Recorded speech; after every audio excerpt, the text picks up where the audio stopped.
지금부터 IBS 인하대학교 방송국의 낮 정규 방송을 시작하겠습니다.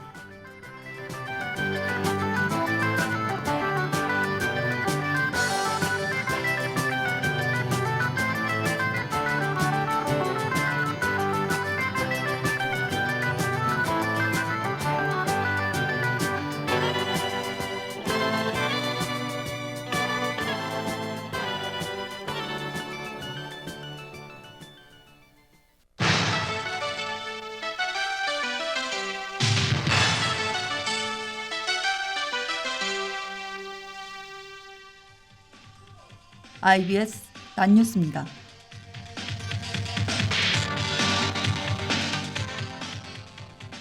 전세 사기 피해자 긴급 지원 서비스를 통해 긴급 주거 지원 신청을 받고 있습니다.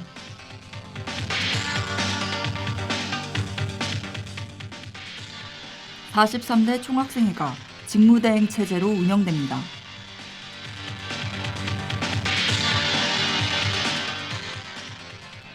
본교 개방형 온라인 플랫폼 오플런 서비스가 시작됐습니다. 이상 이 시간 주요 뉴스입니다.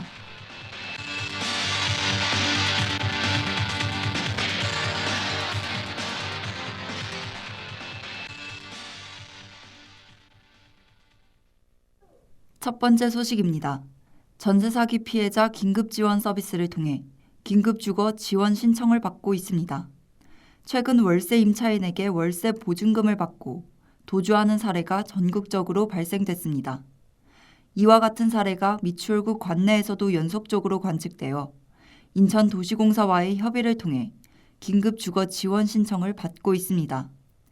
이와 함께 인천시 주거정책과에서 인천도시공사 소유의 용현 해드림 1차, 2차 매입 임대주택 지원 서비스를 제공 중입니다. 신청은 인천시 주거정책과에 직접 방문 후 가능하며 예상 월세는 10만 원인 것으로 전해졌습니다. 다음 소식입니다. 43대 총학생회가 직무대행 체제로 운영됩니다. 작년 11월 진행된 학생자치기구 대표자 선거에서 후보자 사퇴로 인해 총학생회장단 선거가 무산됐습니다. 이에 따라 총학생회장의 권한 대행자를 결정했어야 하나 유일한 후보자가 지위를 포기해 재보궐선거 전까지 직무대행 체제로 운영됩니다. 직무대행자는 이찬수 제42대 총학생회 기획조정실장이며 관련 세칙에 따라 예산 집행권 없이 총학생회가 진행됩니다. 한편 이찬수 총학생회장 직무대행은 본교가 더 나아갈 기반을 만들며 학생들의 목소리가 끊기지 않게 노력하겠다 밝혔습니다. 다음 소식입니다. 본교 개방형 온라인 플랫폼 오플런 서비스가 시작됐습니다. 오플런 서비스는 인하대학교 교내 구성원과 더불어 누구나 이용 가능한 서비스입니다. 또한 대학, 기업, 전문가 등 외부 협업을 통해 다양한 학습자에게 맞는 수준 높은 콘텐츠 제공을 목표로 합니다. 구성은 공개 과정, 전문 과정, 그리고 국제화 과정이며 수강생은 분야별 최신 트렌드를 기초부터 심화까지 수강할 수 있습니다. 김승현 인하대 미래교육혁신단 단장은 서비스의 성장과 콘텐츠 확보를 위해 마이크로 전공 교과목 콘텐츠의 탑재 계획을 밝혔습니다. 다음은 간추린 행사 소식입니다.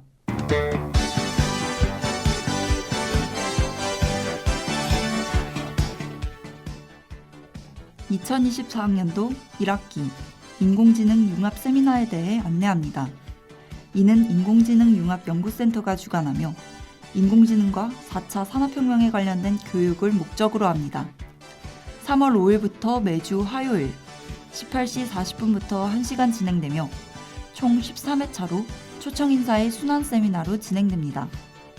인하대 구성원이라면 누구나 참여 가능하며 신청은 인하대 아이클래스를 통해 청강생으로 가능합니다. 아이클래스 내 전기 컴퓨터공학과 인공지능 전공 교과목을 검색 후 청강생 신청을 통해 참여할 수 있습니다. 기타 자세한 사항은 교내 전화 860-9463번으로 문의하시길 바랍니다.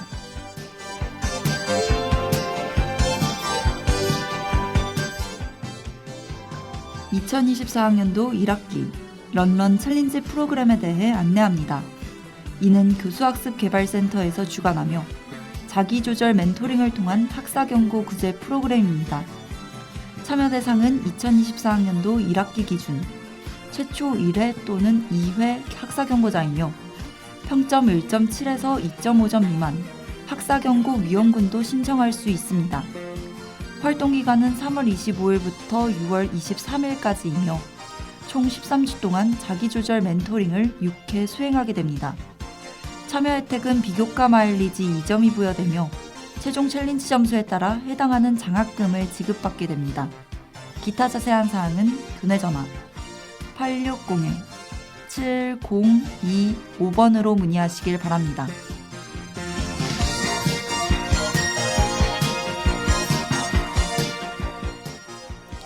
(2024학년도 1학기) 이나 체인지업 멘토링 프로그램에 대해 안내합니다.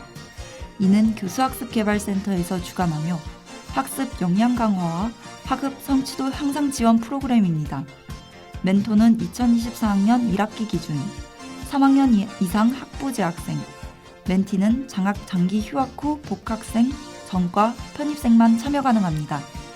3월 10일 일요일까지 신청 가능하며 2024학년 1학기 정기 등록자만 참여 가능한 점 참고 바랍니다.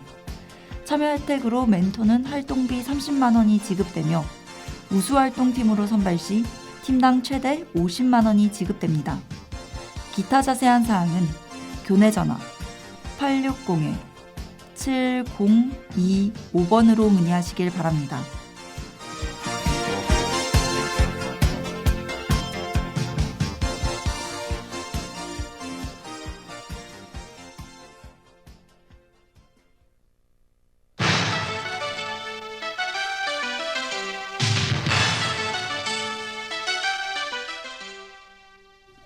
지금까지 IBS 낫뉴스의 전부경이었습니다.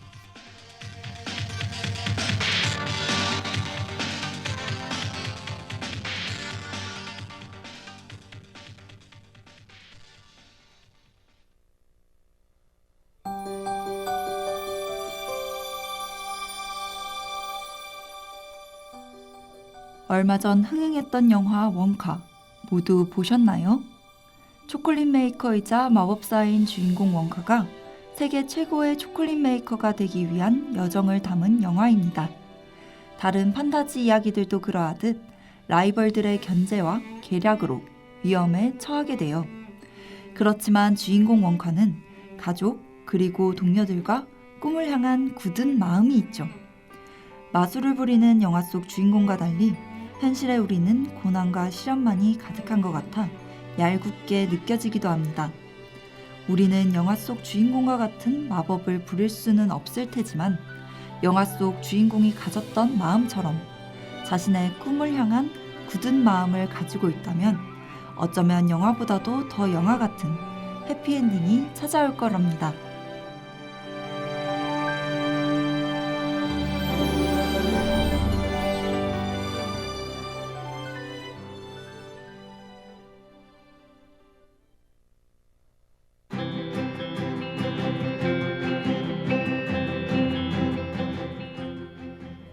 우리의 생각이 바뀌면 행동이 바뀌고 행동이 바뀌면 습관이 바뀌고 습관이 바뀌면 인격이 바뀌고 인격이 바뀌면 운명도 바뀐다는 말이 있습니다.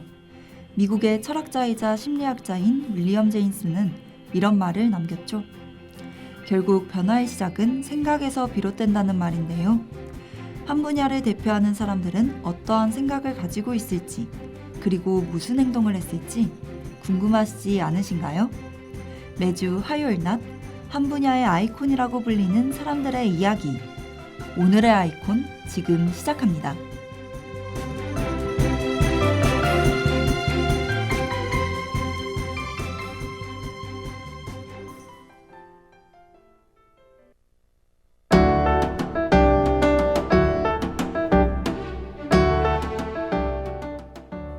(2019년) 한국 영화 역사상 최초로 칸 영화제의 황금 종려상을 수상한 그 작품 모두 알고 계실 텐데요. 맞습니다. 영화 기생충. 오늘의 주인공은 한국 영화의 아이콘 봉준호 감독을 소개합니다. 앞서 말씀드린 영화 기생충은 역사적인 수상에 이어 해외 유수영화제와 북미 지역의 각종 협회상을 휩쓸었을 뿐 아니라 2020년에 열린 미국 아카데미 시상식에서 작품상, 감독상, 그리고 각본상과 국제 장편영화상 등 4관왕을 차지하게 됩니다. 이렇듯 큰 명성으로 모두가 뿌듯함을 느꼈죠.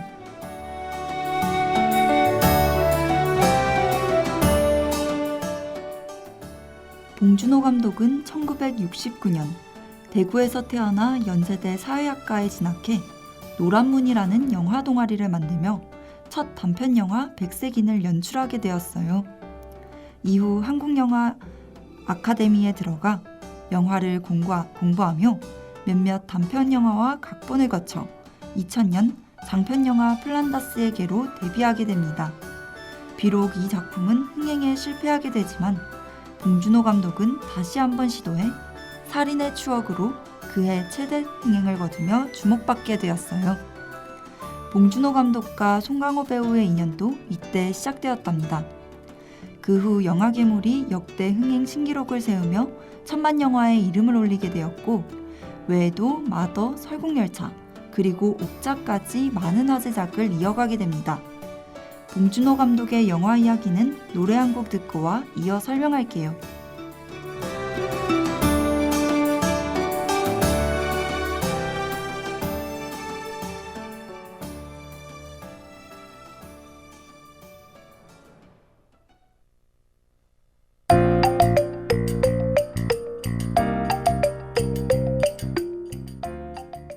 봉준호 감독의 영화 플란다스의 개는 아파트에서 벌어지는 개 실종 사건을 배경으로 하고 있어요. 여기서는 개를 찾으려는 사람과 없애려는 사람, 그리고 개를 먹으려는 사람이 얽히며 이야기가 지루하지 않게 이어집니다. 그 후 2003년에 개봉한 영화 살인의 추억에서는 실제 발생했던 이춘재 연쇄살인 사건을 바탕으로 해요. 그 다음 작품인 영화 괴물도 마찬가지입니다. 우리에게 특별할 것 없는 개수영화라는 장르를 바탕으로 하고 있지만 지루한 클리셰를 따르진 않죠. 영화 마더 또한 그렇죠. 2013년에 개봉한 영화 설국열차에서도 빙하기의 지구라는 배경은 익숙하지만 기차 내부가 움직이는 모습으로 새로운 이미지가 쏟아집니다. 2017년에 개봉한 영화 옥자는 아주 큰 돼지와 시골 소녀의 조합을 내세우죠. 이렇듯 봉준호 감독은 장르적인 관습을 따르지 않고 뛰어난 영화적 상상력으로 독창적인 스토리를 이끌어가는 것을 알 수 있어요.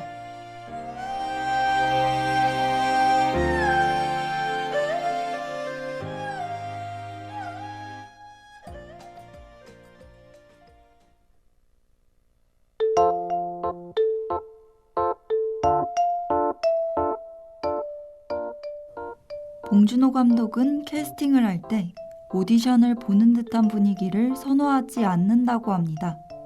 짧은 시간과 딱딱한 분위기 속에서 배우를 제대로 볼 수 있을지에 대한 의문이 있다고 해요.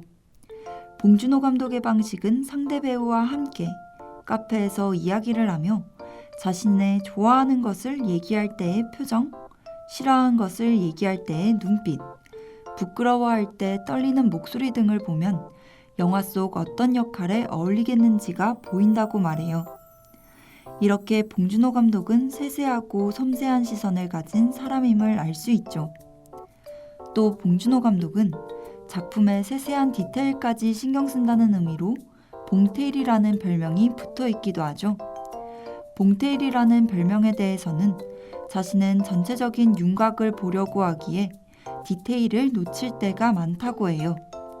주변 스태프들이 자주 챙겨준다고 말하는 모습을 보이기도 했습니다.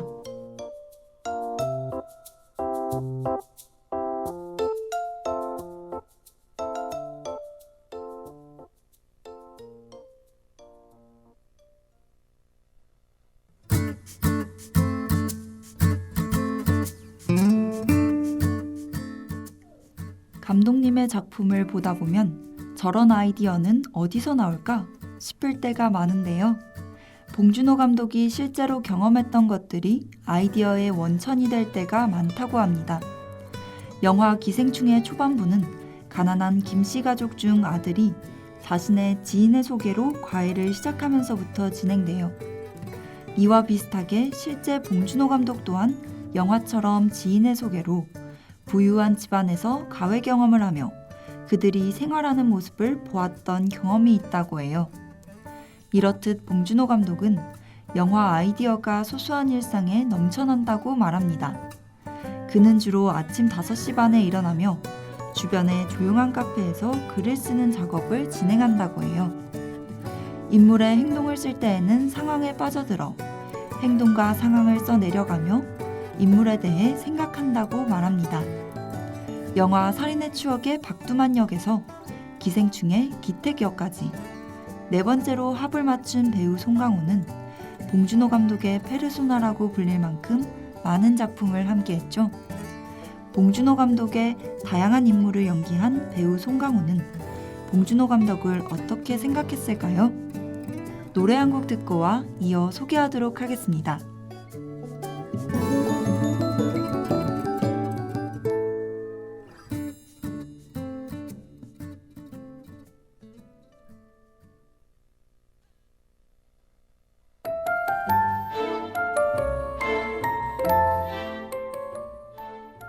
배우 송강호는 봉준호 감독의 데뷔작 플란다스의 개가 개봉했을 때부터 관심을 가졌다고 한 인터뷰에서 말했던 적이 있죠. 그럼에도 불구하고 늘 신작이 기다려진다고 말합니다. 그러면서 동시에 봉준호 감독은 배우의 창조성을 신뢰해준다고 해요. 오히려 촬영을 앞두고 리허설을 거듭하는 경우가 없어 배우들이 스스로 해석하고 표현할 수 있는 기회를 만들어준다고 합니다. 영화 기생충이 국제적인 지지를 받게 된 이유에는 이야기가 한국에만 국한된 것이 아니라 미국, 일본, 유럽 등 모든 사람에게 적용되며 봉준호 감독 특유의 날카롭고 따스한 시각으로 많은 관심을 얻을 수 있었기 때문이라고 말합니다. 이렇듯 봉준호 감독이 영화의 아이콘 중 대표적인 인물로 떠오르는 이유는 독창적인 스토리를 완벽하게 풀어낼 뿐만 아니라 세심함과 따뜻함까지 존재하기 때문이 아닐까 싶네요. 뉴욕타임즈에서는 봉준호 감독의 영화에서 현실과 환상을 결합해 늘 기대와 호기심을 안겨준다며 가장 흥미로운 감독이라는 말을 남기기도 했습니다.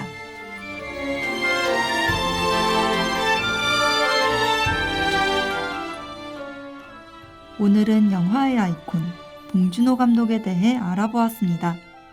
오늘의 이야기를 통해 저는 스스로를 돌아보기도 반성하기도 했는데요. 여러분들도 이번 시간을 통해 좋은 자극 얻으셨으면 좋겠습니다.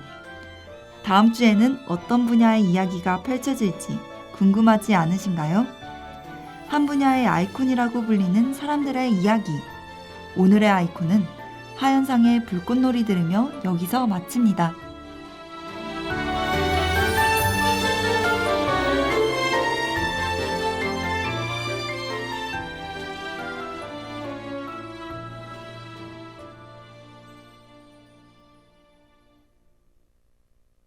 저물어 가는 태양이 어딘가. 지금까지 제작의 박민정, 보도의 양정모, 기술의 박소윤, 진행의 전부경이었습니다. 고맙습니다.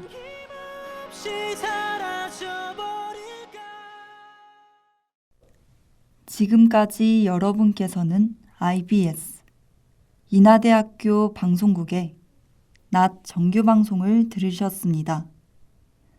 인하대학교 방송국은 아침 방송 8시 40분부터 9시 정각까지, 낮 방송 12시 10분부터 12시 50분까지 하루 1시간 동안 음악, 교양, 보도 등 다채로운 프로를 방송하고 있습니다. 본 방송국에서는 올해를 성장하는 배움의 해로 정하고 항상 열린 마음과 노력하는 자세로 인하인과 함께하는 방송을 만들기 위해 최선을 다하고 있습니다. 다음 정규 방송 시간까지 안녕히 계십시오. 여기는 참된 방송, 인하대학교 방송국입니다. IBS